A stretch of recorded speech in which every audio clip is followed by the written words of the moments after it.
Motivational Drive-By. Coco here. How you doing? I forgot which one was. Oh, gratefulness. Gratefulness. Your whole life needs to be a day-to-day reference to your gratefulness. You can spend a lifetime saying, I don't have this, and I don't have that, and I don't have this, and I don't have that, and I'm miserable. You could do that. And look around you. Maybe you are already, or maybe you know people who are.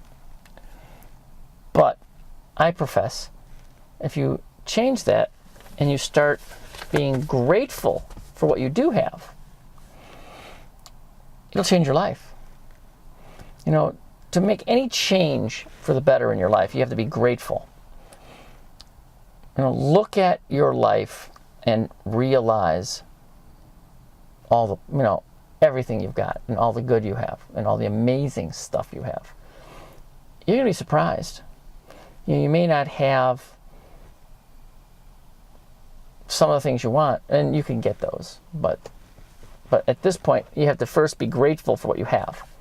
That's the only way to succeed, the only way to attain greatness, the only way to get all the things you need, want, and desire is to first be grateful for what you have now and build on that.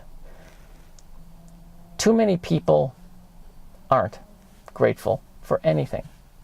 They're not grateful for what they have. They're not grateful for what they, you know, are doing, or what people around them are doing for them. And that's sad, and that's tragic, and that's wrong.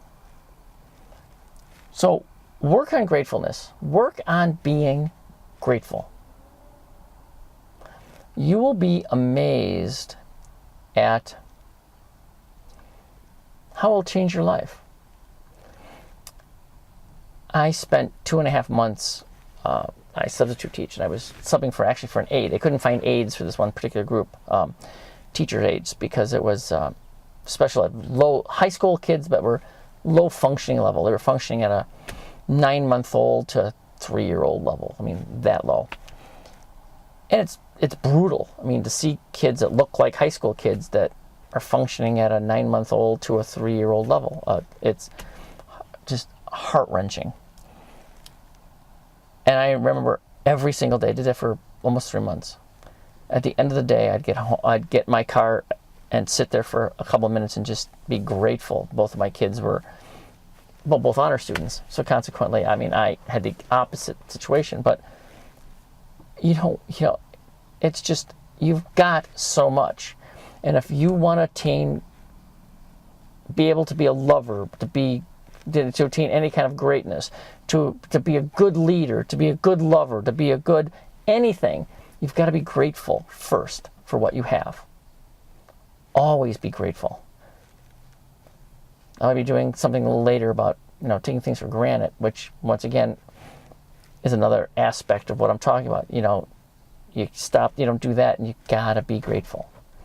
Everything starts with being grateful. So ponder that. You know, make a list. You know, especially, this is something I've taught many people. Make a list of everything you're grateful for.